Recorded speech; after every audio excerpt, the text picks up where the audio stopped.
There we go. Here we are. Hello, friends. My, Hello. my name is Araceli Esparza. I am the founder of Midwest Mujeres, and I am here with Olivia Winston. Hello. Olivia, from Underbelly, founder of, I love saying the name of your business.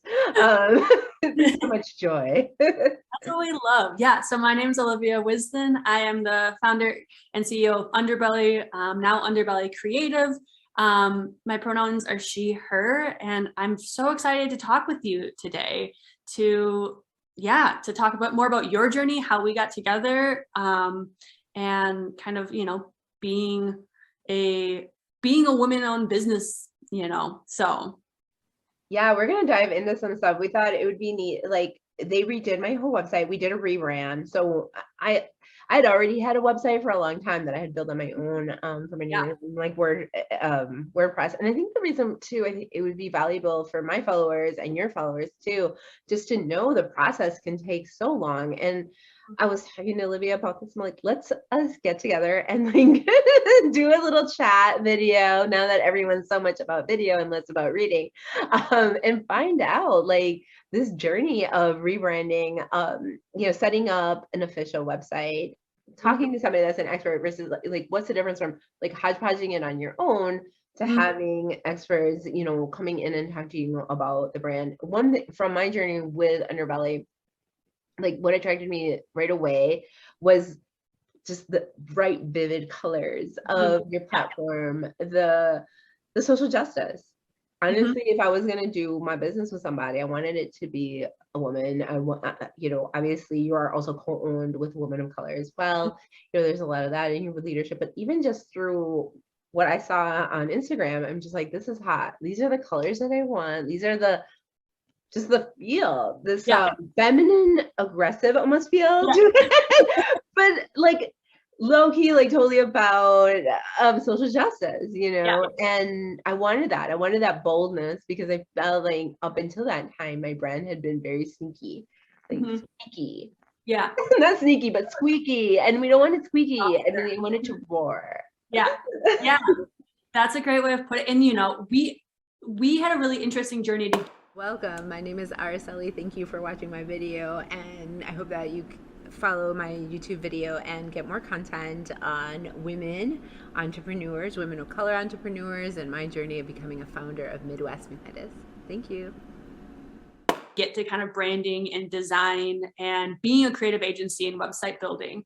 And it really did come out of we originally were an events-based app, and our whole goal was that we wanted to be a space that people could find their communities, that were inclusive, that were queer, that were safe spaces for many. And we often would say that, it's inclusive of everyone, but it's not for everyone. It's inclusive, but not for everyone. And so when we built Underbelly the first time, we knew we wanted a brand that was like really in your face, really fun, really bold, but it wasn't going to be for everyone. And we wanted to really differentiate that it, like, if you liked our designs, if you liked the boldness and the weirdness of it and kind of the absurdity of it, the chances were pretty good that you were also going to like the events. And then if you were either put off or just they weren't for you, these probably for the most part weren't going to be events that spoke to you.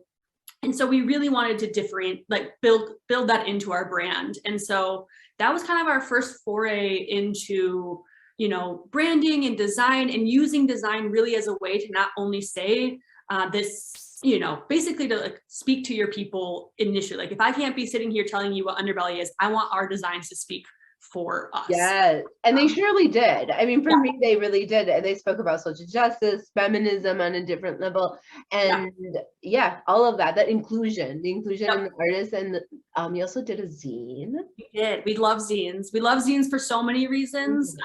One, about the inclusivity. Anyone can make a zine. You can make a really badass zine with very little funds, which is kind of what we did. And basically we decided that once COVID hit, and events weren't really a thing, or at least in-person events weren't so much a thing. We are always very community minded. So like when COVID hit, we were like, okay, what does the community need? Like they don't need events right now. They don't need a way to connect with each other physically. What are other ways that they can connect? So that's when we started promoting, virtual events, kind of different ways, resources. We turned our app into a resource guide. So where could you get COVID tests? Where could you get resources? Like kind of immediately made that pivot of saying like, what's the community need? How can we use our platform to do that? And then the summer of 2020 happened and the murder of George Floyd, and it felt even more so like an events app was even less relevant. Like we were just like, this is not like, they don't need us right now. Like this is not what we need. We don't need to be put like, this feels like the wrong space. And so, but at the same time, feeling like there's so many things and kind of that overwhelming feeling that I think a lot of people were feeling at that time of like, I want to be able to get involved, but I have no idea where to start. Yes. Also seeing all of these resources out there and it being put on women of color and being put on people of color and being like, as a white person that's discovering this really diving into a deep level for the first time. This is something small that we can do and just take it and be like, here's an action item that you can do. Like, here's a letter campaign that you can write, and using those resources and trying to find other resources from other creators, making sure to give them the credit and saying like, here's one action that you can do each day. And so that kind of was what we did over the summer, because we're like, this is what our community needs right now. They don't need events. They need to feel like ways that they can get involved.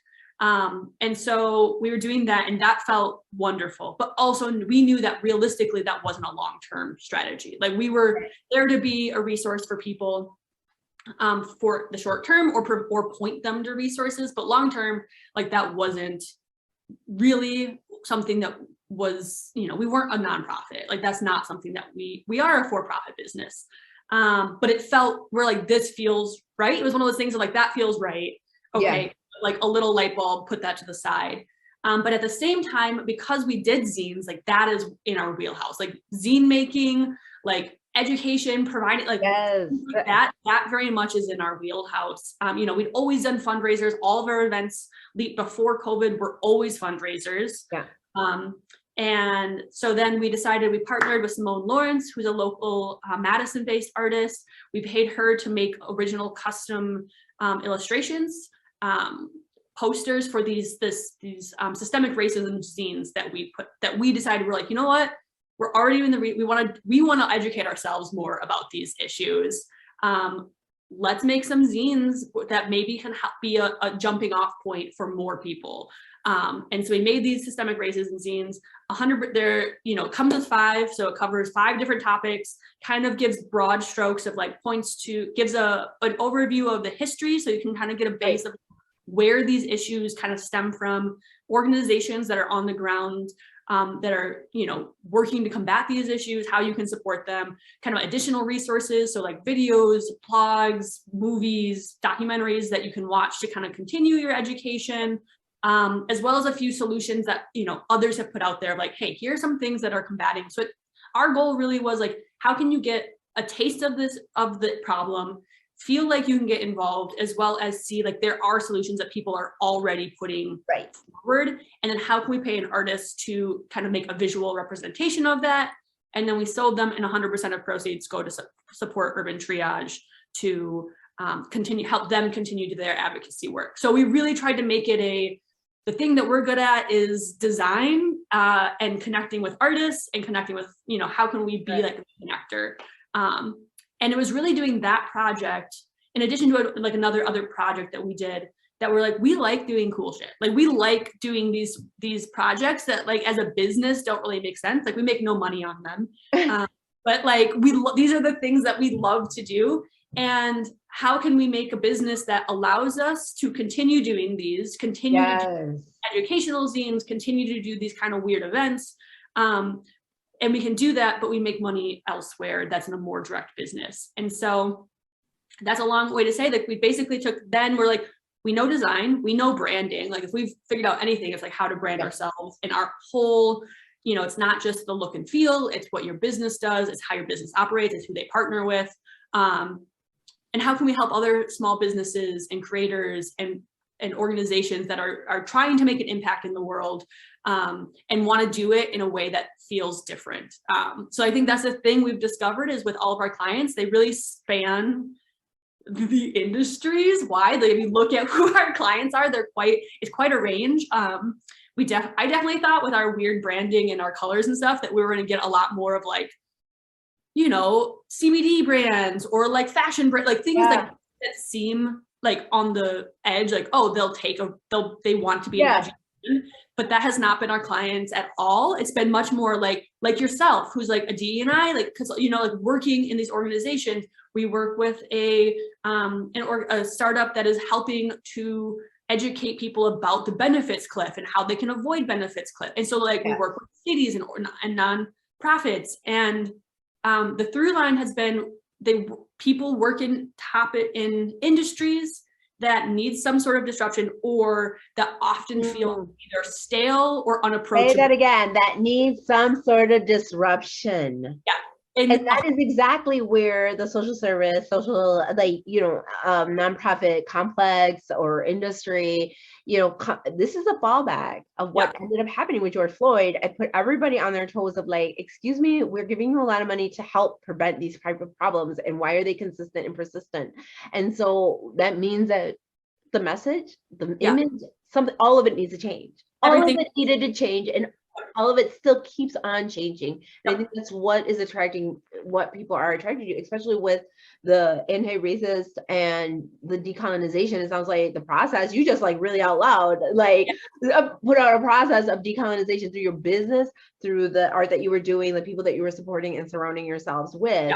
So that really helped to establish yourself in that voice so that other industries who want to get to those folks are like attracting you. And that's exactly what that's very, very similar to like where my gym journey as well has been, coming to more of a speaker. When we started, I think it was more like creator, social media manager, that kind of thing. And then just really I pivoted because I'm like, this is stuff I know about.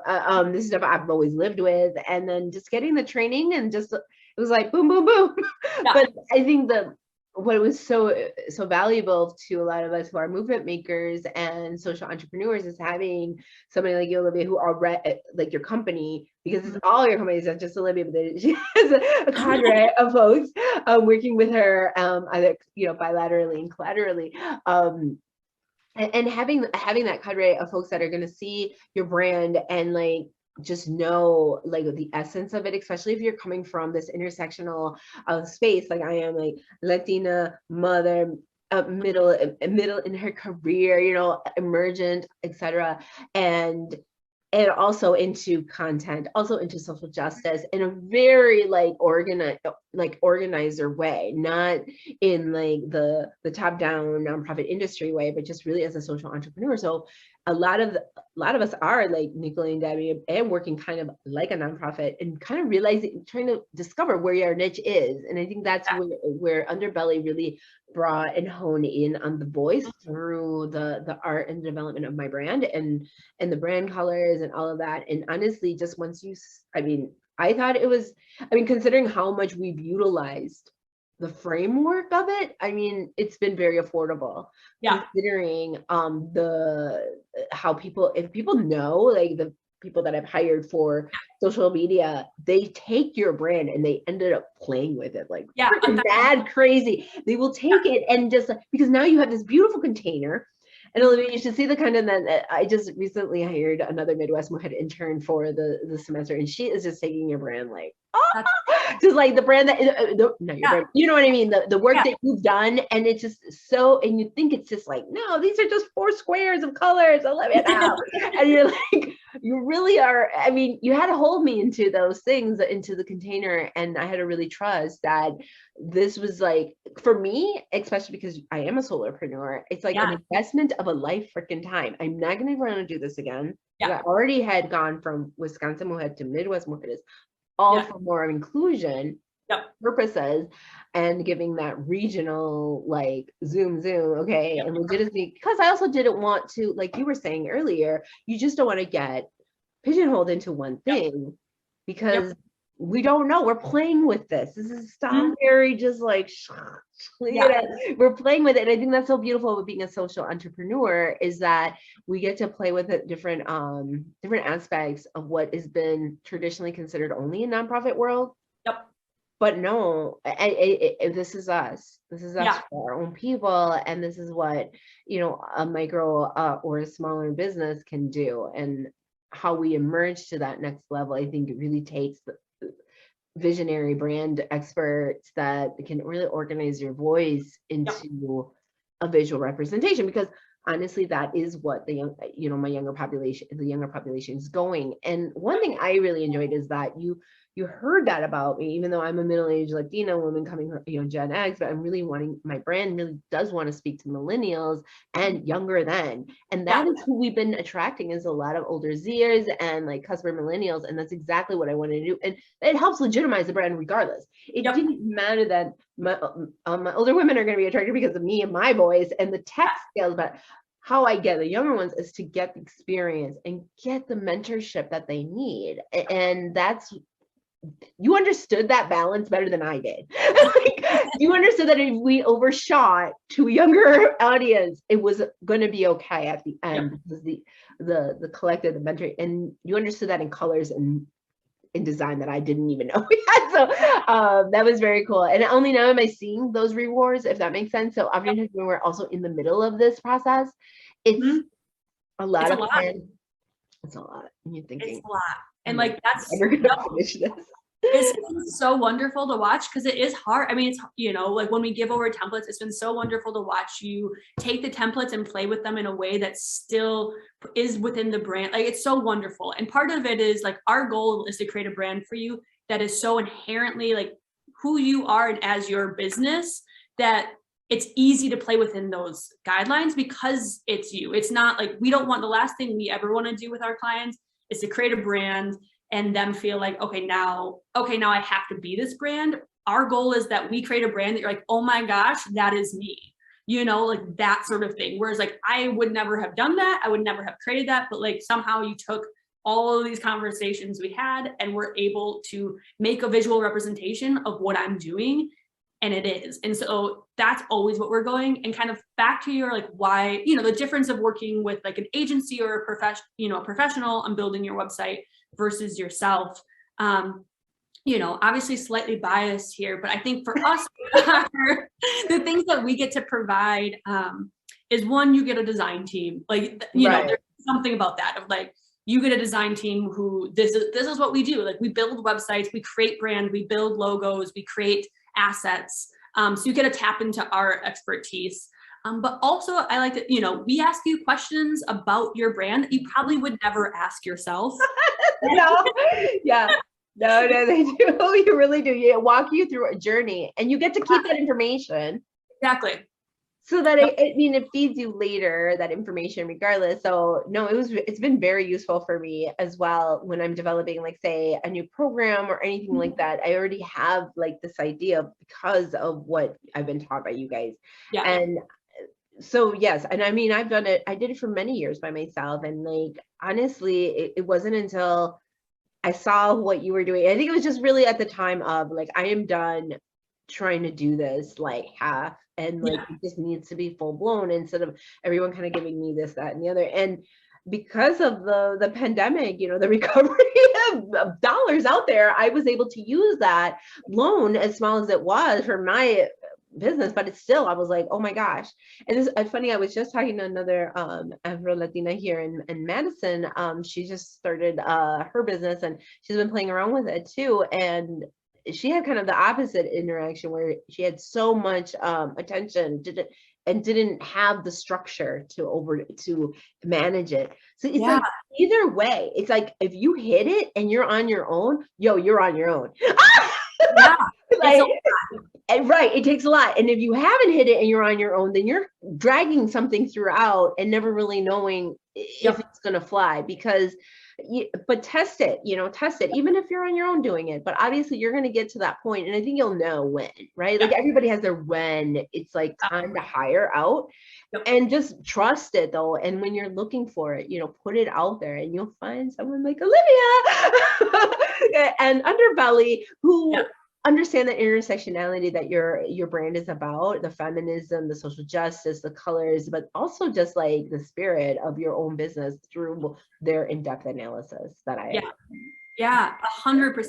And like one thing to remember, like if you're looking at hiring an agency, like Yeah. talk Tell to Olivia. yeah, feel what you should be looking for is like someone that you feel understands your business. So like while they're talking to you, do you get a sense that they understand your business? And it doesn't have to be like the bell, like the nuts and bolts of it, because so many businesses have so many fine tunes, but do they understand what you're trying to do and what you're trying to build? Two, like, do you enjoy having conversations with them? Because this person is going to be someone that you're going to have lots of, or you should have lots of conversations with them, and you should feel comfortable emailing questions or emailing concerns or saying, this isn't 100% right, or, oh, I really like this. Like, you should have that comfortability. And if you don't, then that's probably not a good fit for you. It's because this person is going to be putting a face to your business for a lot of people. And three, like, remember, like, don't let the agency, don't let them think or make you feel like they know your business better than you, because at the end of the day, they don't. And our goal here is to support you and to take what you're envisioning in your head, even if you're like, I have no idea what I'm envisioning, but this is what I want to do.